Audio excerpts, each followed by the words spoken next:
Good afternoon, everyone. Thank you again for joining us over the lunch period. I know it's back to school and it's a busy time, so we really appreciate everyone joining us for this part 4.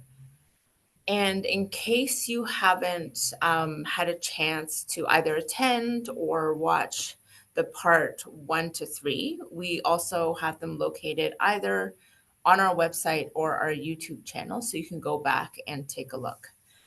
I know that there is at least one person who has been watching some of the past videos and has sent us a couple of questions. So I thought that I would start with those questions first before letting Dr. Elorriaga take over with his presentation. And then the same format following his presentation, if everyone can put their questions in the Q&A chat below. I'll read out those questions when he's done his presentation. So the first question, Dr. Elorriaga, was someone was wondering if there are conditions or contraindications regarding the use of electroacupuncture around orthopedic sites. So pins, screws, plates, artificial joints.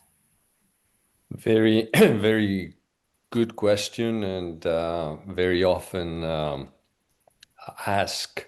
The answer is you should not concern yourself with any hardware from surgical orthopedic interventions, because if you compare the electrical resistance of the osteosynthesis materials, which could be steel, titanium, or other variations, it is usually higher than the resistance of the human tissues.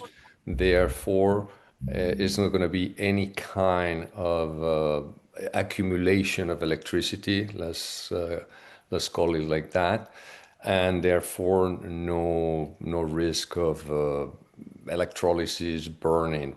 Also, because the currents that we use are alternate current that prevent that. If it was galvanic current that has just one direction of flow, there is an accumulation of electrons on one side, and yeah, those currents will eventually burn. But alternate current, where the electrons are alternatively deployed in both poles, pose no question. So I've treated people with Harrington rods all along their spine for scoliosis. Many of my athletes have plates from fractures. I would have no concern. I haven't heard or read any negative report whatsoever, because we use also a tolerance threshold. Like when we put the electricity, I tell people it has to be distinct but not uncomfortable. May not be comfortable, but it has to be definitely not uncomfortable. Therefore, if it's not uncomfortable, the intensity cannot damage anything.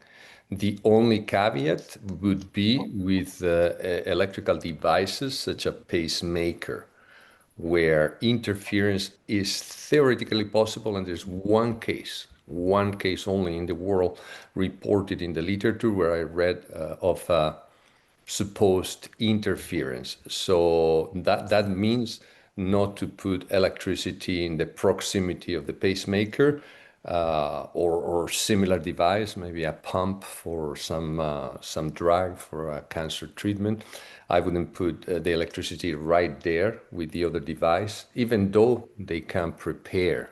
Otherwise, the people carrying those devices could not walk around with all the electromagnetic radiation that there is.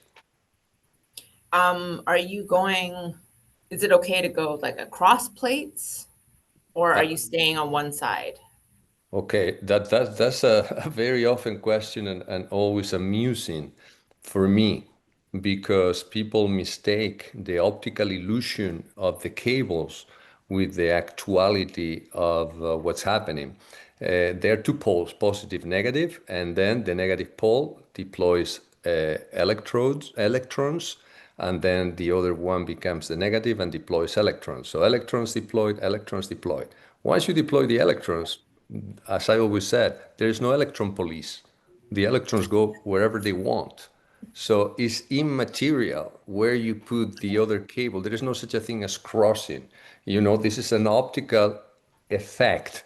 The electrons will go everywhere depending on the electrical resistance of the tissues. So if it was galvanic current, yes, you can make from A to B, from positive to negative, you can make the electrons go, but not with the alternate current. So put the cables any way you want. There is no crossing. Okay.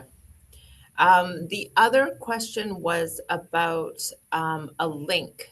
You had mentioned the trunk needling Yes, yes. technique I video. haven't forgotten. It's just that I run into some technical problems because it's not one video but four, and also it's a story in a big site, Kajabi, where we keep all our videos and where we allow the students to access them.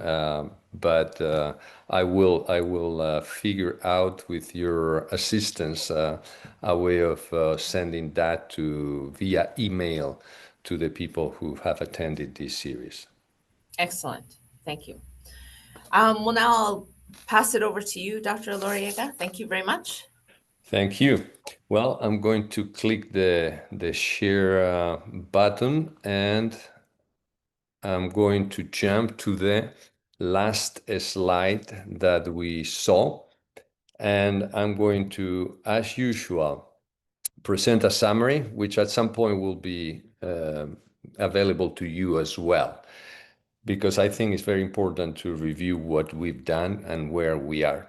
So the main message of the whole series, I think, is very important to keep in front of us, which is that there is a neurofunctional clinical strategy and methodology that is aiming to select every time the best neuroreactive sites for our needles. Simple as that. So the analogy of chess, we want to come up with the best move for the position. We want to come up with the best insertion site, neuroreactive site, in a functional definition. And that is the whole purpose of what we're doing. In order to help us to arrive at that selection, which would be an input, we discussed last time the hierarchy of goals, targets, and inputs, which is a very important distinction. Goal examples refer to physiological functions. For instance, if perfusion you believe is inadequate for whatever reason, it doesn't matter how you arrive at that conclusion. And it doesn't have to be also quantitatively demonstrable. It's enough for you. Someone says, okay, I have morning pain. Well, morning pain typically is associated with lack of perfusion, because then when people start moving, it stops hurting. The reason for that is because blood flow then arrives and there's more energy, and then all the cells are happier. So again, goal examples would be perfusion.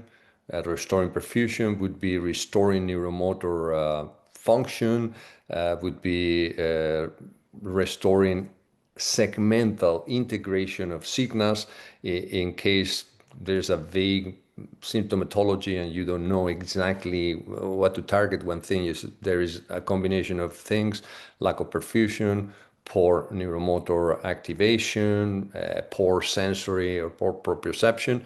Then you just do a segmental input to improve integration of signals. Target examples, obviously, are the subdivisions of the nervous system, and that's how the menu for the selection of the inputs is being designed. Neurological, anatomical subdivisions. So we have segments and we have peripheral subdivisions, dermatome, myotome, sclerotome, and then we have peripheral nerves. And also we have the segments associated with the autonomic nervous system, sympathetic, vascular, or visceral. And we will keep coming to this again and again until it's second nature to you. And input examples is the final selection of where to put the needle. And that has to be an innervated site or a nerve itself. So it could be a peripheral nerve trunk, a motor point, a trigger point, a receptor site, etc. We saw the beautiful drawing of the arm that I will show again, summarizing all the insertion sites. So we discussed this in depth, and we will keep that because this is the overall analysis of the case and how to go from the analysis, which is general and broad, to a more concrete selection of targets to a super specific input. Then this type of design methodology we call neurofunctional electroacupuncture, obviously to facilitate the analysis, we divided the inputs into local, axial, systemic. Local inputs we call any insertion site that was neurologically related to the problem. Again, the definition of the problem doesn't have to be categorical. It could be simply a region, an area. And that's the beauty of a neurofunctional approach. You don't need a specific understanding of what's going on. At the tissue level, you can treat by region, by area. So local inputs, we define neurological locality as this connectivity, and we gave an example that I will give again, that for an acromioclavicular joint problem, we could put a needle on the side of the neck at the exit of the trunk of the supraclavicular nerve, and that would be a neurologically local for the AC joint, because the AC joint is supplied by the intermediate branches of the supraclavicular nerve.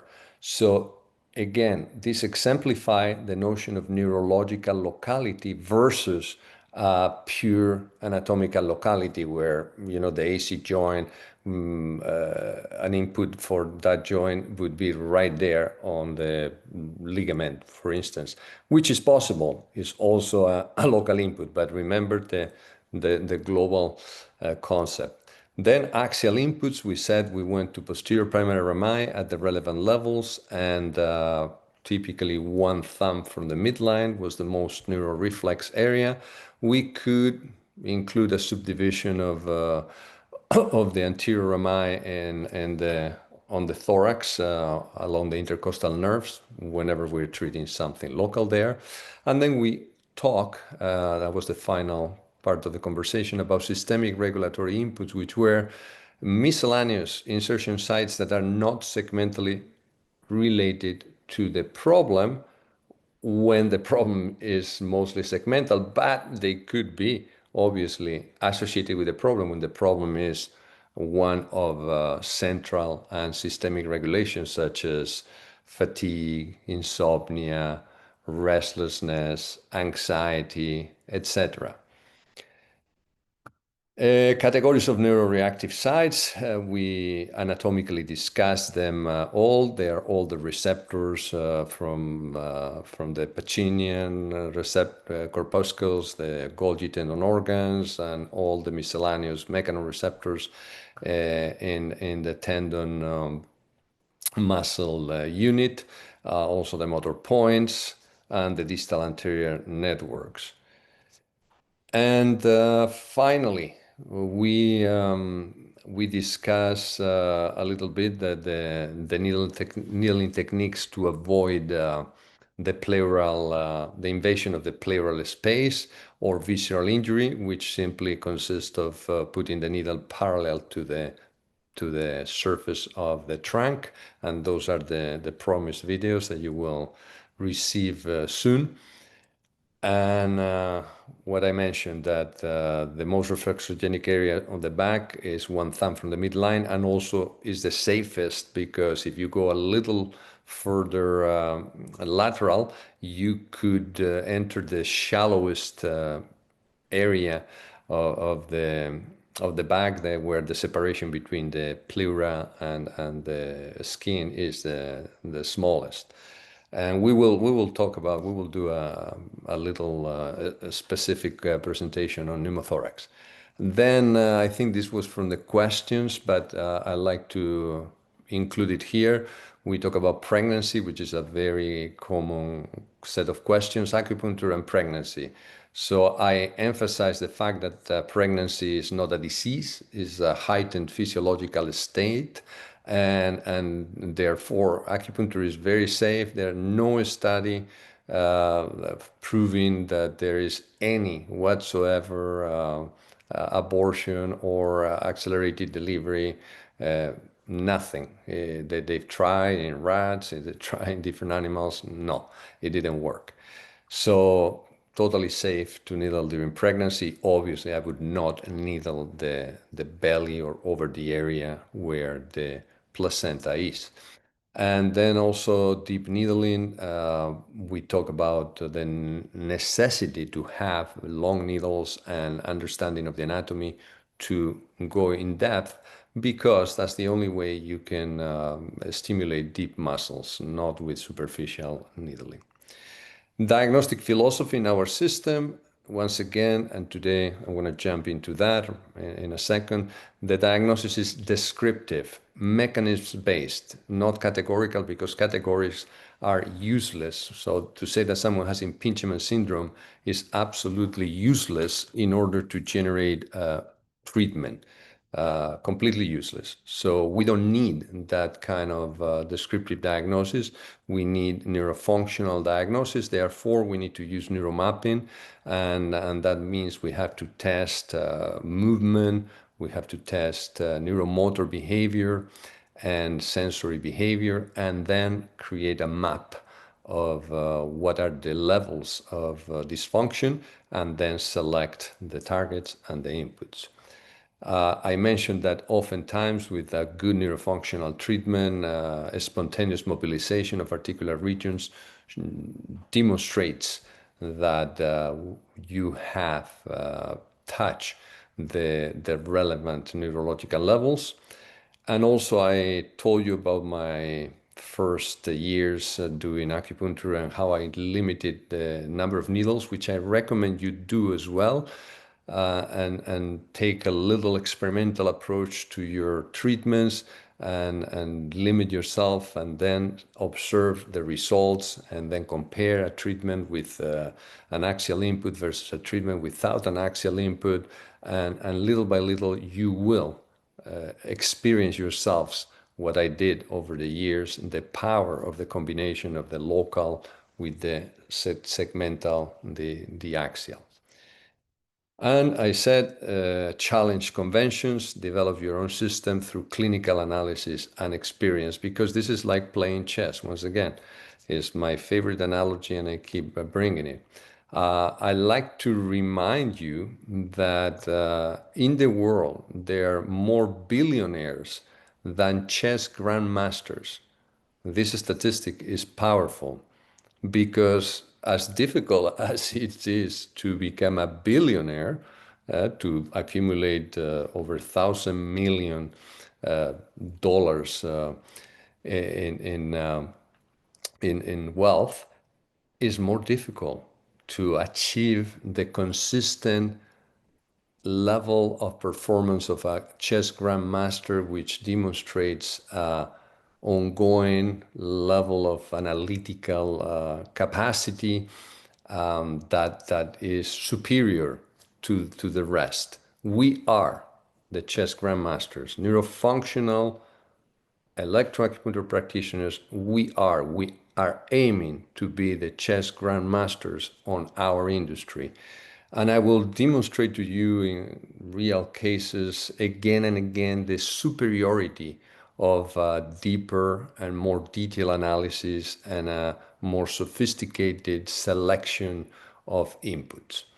So we were halfway through secret number 5, which is peripheral nerves and receptor sites are accessible to acupuncture needles and electricity. I mean, that's a truism, But the corollary is what gives us that power of the grandmaster, learning about neuroreactive sites, location, and palpatory anatomy. So we discuss how I categorize these inputs in these categories. And again, I don't think like this anymore, but it's useful for a while for you to construct your treatments. And the systemic regulatory inputs are the easiest to implement. I like to highlight the ear inputs, and these are some needles from the famous protocol developed at Lyndhurst Hospital in New York for drug addicts. So it is proven to be useful, more useful than any other approach they had with these people who were mostly heroin addicts and consuming other drugs. And the reason is that the ear is very highly reflexogenic, but also is connected directly to the vagus nerve. This area of the ear is called the concha, and the concha is innervated by the vagus nerve, the only vagal innervation that could be found on the surface of the body here and on the back of the ear on the equivalent area. Also, you have trigeminal nerve innervation. Trigeminal nerve is the biggest sensory nucleus of all the nerves in the body. And then you have cervical plexus component. So the ear is very richly innervated and also vascularized.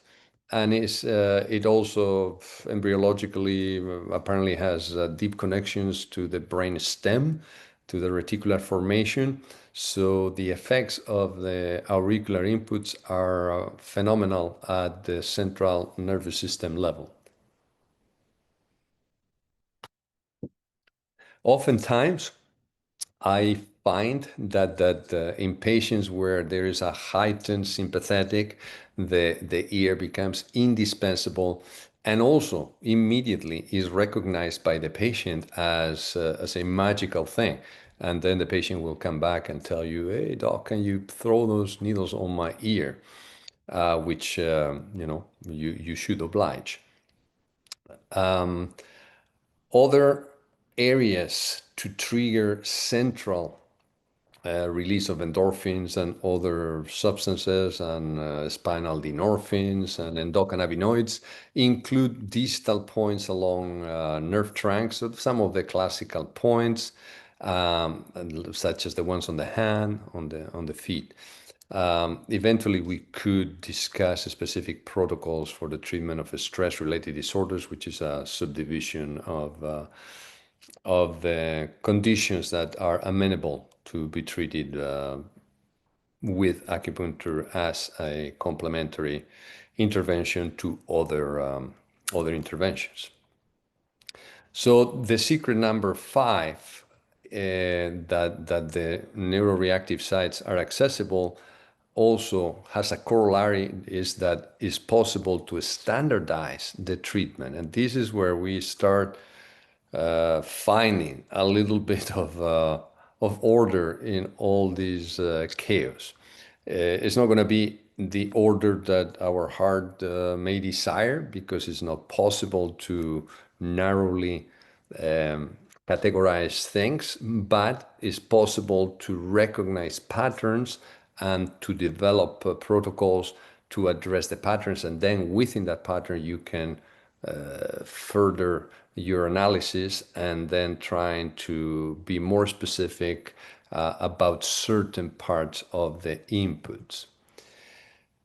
So in my quest to standardize the treatment inputs, I develop what I call blueprints. Blueprints are akin to what the architect utilizes. So there's a blueprint of the building, meaning the building is already being designed and exists on paper. And these blueprints are simply a guidelines that allowed us to, it's not as specific as, well, it could be as specific as a building, but unfortunately, every human is different. The building is going to be the way we design it, but the blueprints for the treatment, they're going to be just a starting point, not the arrival destination. So it goes back to the same categories of nervous system that we've mentioned many times. The segmental somatic innervation is the number one. So dermatome, myotome, sclerotome peripherally, meaning the segmental category of each type of tissue on the periphery. Then obviously the peripheral nerves, both sensory and motor or mixed nerves. And then the knowledge of the vascular and visceral anatomy and the areas of the back that are reflexogenic preferentially for each ones, and also on the anterior trunk. So let's try to be a little more specific, and I'm going to give examples in a minute. Well, the segmental inputs, you know that can be peripheral or axial. Both. The word segmental simply refers to the origin of the innervation at the spinal cord. So the spinal cord is divided into segments due to embryological development. Each of these segments will produce nerves that will divide into anterior and posterior primary rami.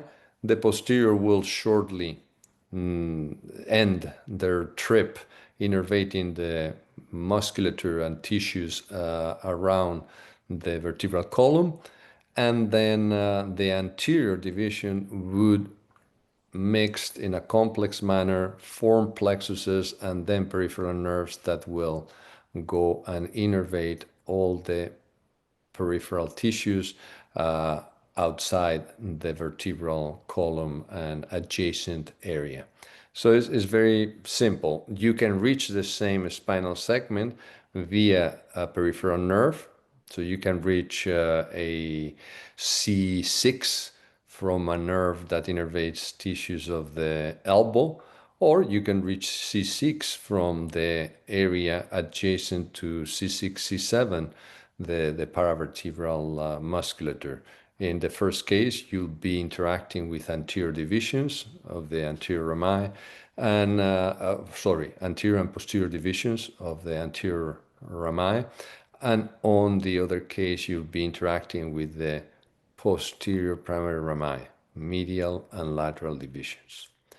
So segmental inputs, the category everybody understands. Now, beyond the nerve, we have what I call neurostructural and neuromechanical inputs, which is neurostructural really is about selection of peripheral nerve branches that we think may be relevant to the problem. And again, this we think is pretty broad, pretty open. So we can be dealing with an with a shoulder pain that is being categorized as impingement syndrome because there's difficulty elevating the arm, and the pain refers to the anterior aspect, which is very non-specific anyway. So this is a predominant C5 myotome. We know that the axillary nerve is a big participant. Therefore, we can speculate that C5 segmental level is dysfunctional at this point due to persistent nociception from miscellaneous tissues on the shoulder.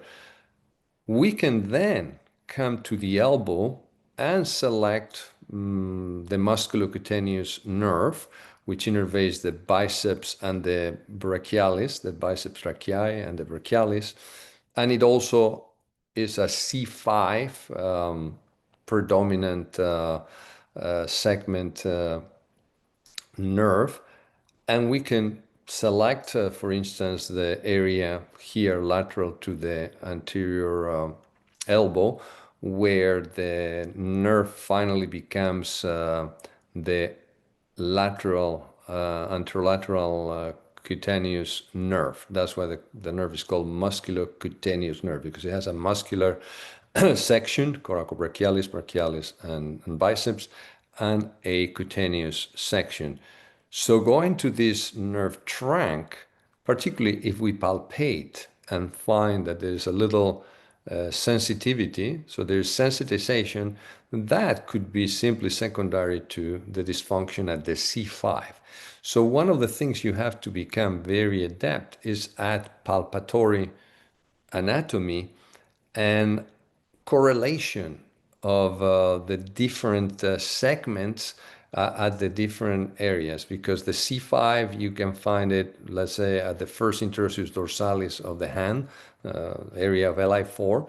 It could be sensitized, and it could be due to a C5 sensitization. Same thing here on the elbow, musculocutaneous nerve, as I described, or on the shoulder.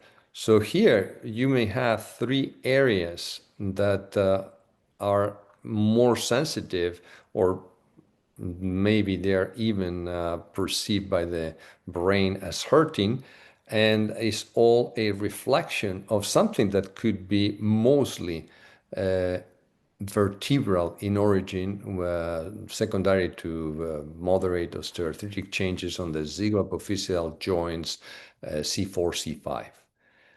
So this is where the difficulties of analysis are, because you have to become comfortable handling the body, handling the arm, handling the elbow, and reading things that are of a different nature. Some are structural, some are mechanical, some are purely neurological, and the three together make it very difficult to see the trees from the forest.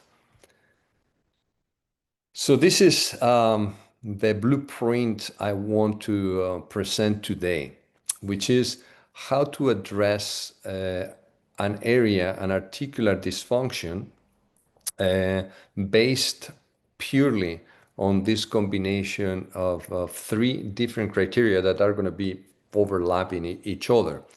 So the three approaches are neurofunctional, topographic, and structural. And the neurofunctional is purely general, based on directionality. The topographic is purely spatial, is the region that's affected. And the structural is more specific, refers to a joint, a muscle, a tendon. So let me walk you through the three and how this is going to be useful in the design. And I will jump to this one to help with the visual. So you can have pain and dysfunction on an area. Let's use the shoulder as an example, since we have it depicted here. The first level of analysis is obviously the topographic. People point to an area, so you know the area, anterior shoulder. And actually, my diagnoses are mostly that description. Anterior shoulder pain, period. Why should I call this impingement? That's making an assumption that is hard to demonstrate, that there's a narrowing of the space, the subacromial space, which I question, because if there was a space yesterday for whatever goes there, why today there's no space? All impingement syndromes are functional, not anatomical. So if you have a weak scapular stabilizers, particularly serratus anterior, this scapula will tilt and will tilt forward and inward, and that would narrow the space, the subacromial space. So it's a functional impingement, it's not an anatomical impingement, because it's impossible to have a shoulder that is working for years and with certain anatomy, and then all of a sudden the surgeon says, "Oh, you have an acromion type, whatever they call it, and a coracoid, this and that," and then they come with creative surgeries. Of all the body parts, the shoulder is the least anatomically constrained area. And I've seen shoulders working very well with an array of anatomical variations from fractures, accident surgeries, or natural causes. And therefore, be very careful making any mechanical assumption uh, on an area just because there is an image that someone may like less than other image. This is part of the problem. We're still operating with a diagnostic categorization that is not demonstrable empirically. Also, their shoulders perfectly functioning with tears, even full tears of the famous or infamous rotator cuff. So we have patients with supraspinatus tears that have full abduction. Necropsies have demonstrated up to 28% of cadavers with tears in people who never had a shoulder problem in their life. You know that this is one of the most challenging findings in medicine. The fact that anatomical factors are found often in people with no symptoms, no problems, bulging discs, tears, etc. So let's be very careful with our assumptions. At any rate, the first level of categorization is simply descriptive of where the brain perceives the problem to be. So it could be anterior shoulder, it could be a vague, oh, I have a vague discomfort when I try to move my shoulder and I cannot take it in this direction, that direction. So that is the first level of analysis. First, the topographic, and then the neurofunctional, which is simply the directional. So you can say anterior shoulder pain associated to restricted arm or shoulder abduction. Fine. So you're saying that somehow there's a failure of the combination of the scapular stabilizers and movers plus the deltoid and the supraspinatus and maybe the long head of the biceps, which are the three main abductors of the arm. So something in that set of elements is not working. So now you have immediately found targets for your needling. So this would be the neurofunctional approach, which is pretty simple. You can go directly to the articular nerves or their sources. Where is the articular innervation coming from? Well, there's an old anatomist, Hilton, that who described the articular innervation and established the Hilton's law, which says that articular nerves come from two origins. The sensory nerves that cover the skin over the joint. So in this case, the supraclavicular nerves, you can see here represented the posterior branches of the supraclavicular nerves. Here the intermediate supraclavicular nerves, and here the medial supraclavicular nerves.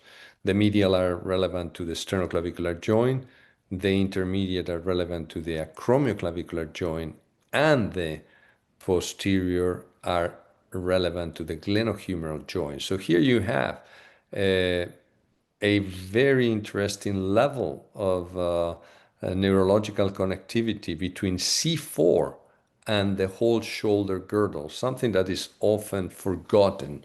And one of the caveats, or not the caveats, the pearls that I can give you is to address C3, C4 in all shoulder problems because of the relationship between articular branches and this huge sensory nerve, which corresponds to the C4 dermatome, which is the boss of the shoulder girdle. So level one, the Hilton's law, articular innervation comes from the sensory nerves that supply the skin that covers the joint. And second origin of articular branches, the motor nerves that innervate the muscles that move the joint. That makes perfect sense because the central nervous system can coordinate these two pathways, these two avenues of innervation, and then understand by analyzing the information from the mechanoreceptors what is going on in the area and trying to improve the the smooth mobility of the area. So the first level of neurofunctional approach treatment to an articular dysfunction is stimulate the articular nerves or their sources, which is going to coincide with the other approaches.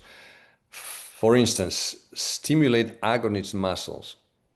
That's something that we all already do. Here, all I propose is that we do it with more deliberation, so more deliberate and with more precision. So let's try to engage big motor points of the anterior deltoid instead going by traditional insertion sites. One of the things I noticed at the beginning of my career is that most of my treatments, when I use electricity, they made the muscles jump quite a bit. While the majority of practitioners around me, they didn't have this effect. And then years later, in several studies, I read that muscle contraction was necessary for full effects to take place, full effect, for instance, on changes on the perfusion, mean arterial pressure, etc. So I think, and that was a bias I already had from my palpation skills, I naturally was drawn to the motor nerves and to the nerves. So I suggest that we refine our selection of inputs more based on what is the effect that we want. So if we want the biggest muscle response, we go to the biggest motor point that we can find. And that will give us more for less. So that's treating the agonist. Then we can do the same with the antagonist because obviously the muscles work in, at least in pairs. So if you treat anterior deltoid, I say you have to treat the posterior deltoid. Indeed, you have to treat also the middle deltoid. And you can use the same strategy, motor points, belly, etc. And oftentimes I do both. Nothing contradicts to stimulate both simultaneously an agonist and antagonist. You're not going to cause any confusion to the nervous system because it's a very gentle contraction and it's not going to be a conflict of forces or anything like that.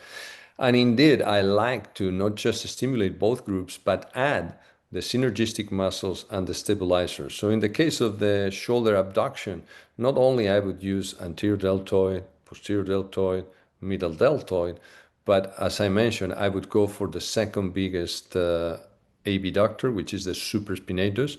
I would go to the suprascapular fossa. And here we have traditional points, LI16, SI12, SI13, but then I will go to the motor point in the middle, which you can call SI12 prime if you want, but I use the still traditional nomenclature as a reference, but with the prime to exemplify the fact that that's not based on any belief, on any meridian, or anything like that. It's just taking advantage of the fact, okay, this street used to be called SI12, so somewhere here you palpate, and there is the trunk of the supraspinous branch of the supra of the suprascapular nerve. So that's how I select. Now documentation is different, so we can talk about that, and recycling the old nomenclature. Other times you simply specify, what you're doing, where you're putting the needles, or you make a drawing, which is what I did oftentimes.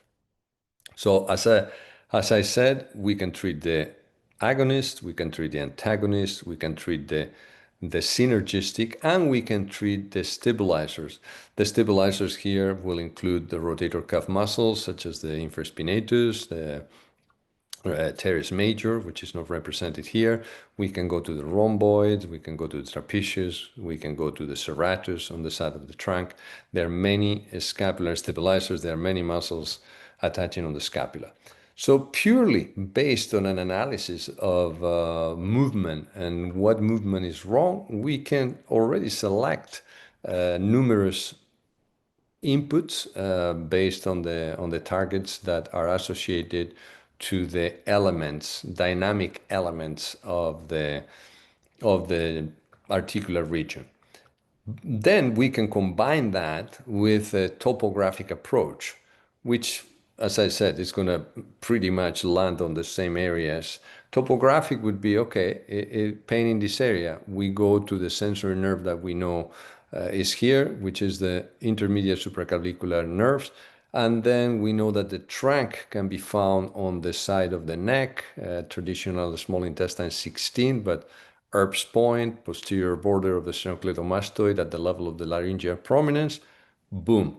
We use that and we combine that with maybe another anchor here, which we can include, let's say, okay, the AC joint, as the joints always have extra receptors, extra mechanoreceptors, so they are more reflexogenic. You hear me using a lot this word reflexogenic, which means simply that they're areas, neuroreactive sites, that are more powerful than others, guaranteed. And that's why precision in needling, it renders significantly different results. The more precise, the higher the response of the system. So topographically, we can go by sensory, or we can go, sorry about the jumps, or we can go, lost, there. Or we can go to the motor and articular nerves based on Hilton's law, which already we did neurofunctionally. So it's the same to do it neurofunctionally, because this joint is showing some dysfunction, or to do it topographically, because this region where this joint is showing some dysfunction. It is one and the same. And finally, a structural approach means that you can, if you have identified a particular tissue, you can needle that tissue directly. For instance, if you have a little tear of the supraspinatus and you're able to palpate, you can go to that area. Remember, the intention of needling near injured sites is to stimulate the cytokines and other local processes to promote healing. Doesn't mean that the hole is going to be filled, or is going to be filled with tissue that's original, because you know that muscles don't produce muscle to regenerate the muscle. They just fill the void with some sort of scar tissue. A ligament could, over time, remodel the collagen and mimic more the original, but the muscle definitely not. It will not reinstallate the muscle cell that has been affected. So you can select a particular point, or the AC. There was a grade 2 separation, so you can go to the capsule and needle that directly. That would be the structural approach. So combining this is simply a non-denominational method to analyze the levels of local or peripheral segmental neurodysfunction and select target and inputs according to the findings. In addition, it's easy, once you have that analysis, it's easy to select the segmental somatic levels that are relevant to the problem. So in this case, you would go, this is a C4 dermatome, C5 myotome, C6 sclerotome. So you go C4, C5, C6. That would be the segmental somatic level, and you would put 2 needles on both sides. And then if you want to influence the vessels of the area, you have to go to a different level, because the postganglionic neurons that innervate the middle and small arterioles in the area come from levels T1, T5. So this level is the reflex vascular sympathetic. And therefore, my axial inputs always have two components: segmental somatic and segmental autonomic or reflex vascular sympathetic. That for musculoskeletal tissues. So 4 needles on one side, 4 needles on the other side. That's total of 8 needles, as also at a low frequency, combined with the local inputs. That typically renders tremendous results.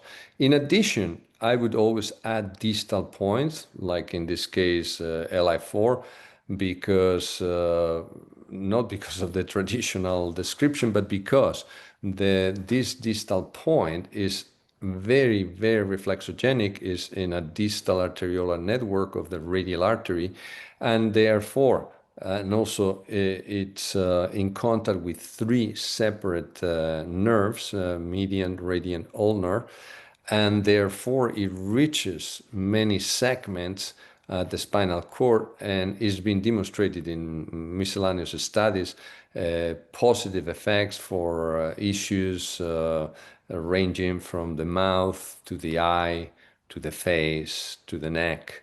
So it's always a good idea to add a systemic regulatory point for miscellaneous purposes, for regulation of regional vasomotor tone, as well as central modulation of miscellaneous processes that will help settle the dysfunction, the alteration of the nervous system, therefore contributing positively to the amelioration of the symptoms. So this is the one level of blueprint that you can start practicing right away. So you have to focus now the next while you're studying, not on acupuncture, not on anything but neuroanatomy and functional neuroanatomy. So you can then analyze problems combining peripheral segmental understanding of the levels affected, not what's going on. I'm not asking you to tell me what is going on. All I'm asking you is to tell me which levels. I think this sounds, obviously dermatomal is very easy. Most things are not dermatomal, are myotomal and or sclerotomal, most often combination. So you can say, well, this looks like a myotomal, sclerotomal issue associated with a hamstring injury, which was the case on this other athlete, and therefore the S1, S2 somatic segments are targets, and as well as the reflex sympathetic, vascular sympathetic, which are T10, L2. So already you have the axial is very easy to design. It comes right away, because the two reflex vascular areas are the T10, T1, T7, and the T10, L2.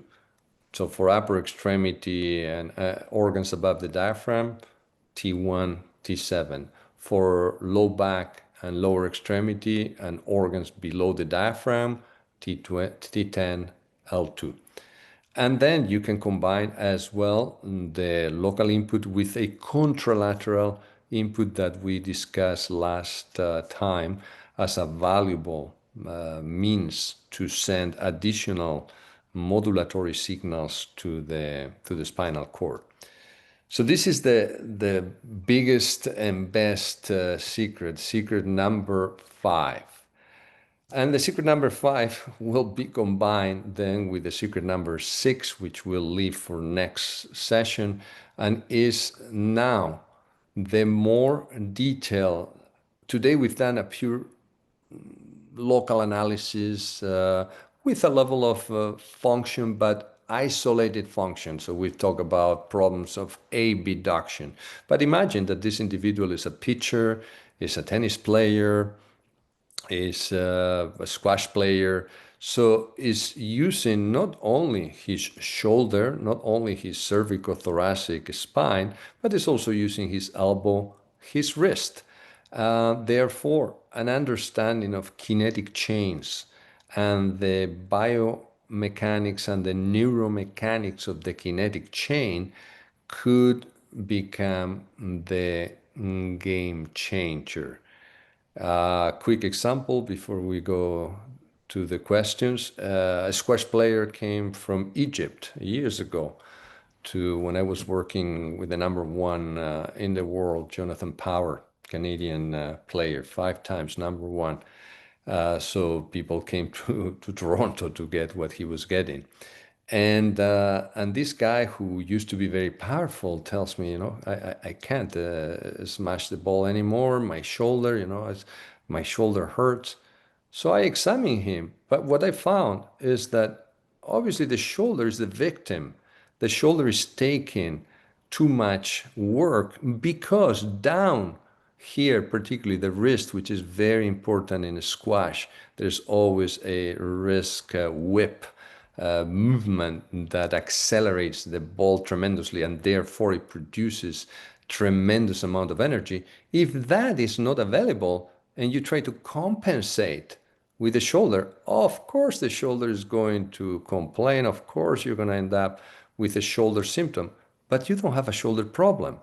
And this is the famous visual of the iceberg. It's not the same, the tip of the iceberg, than the submerged part.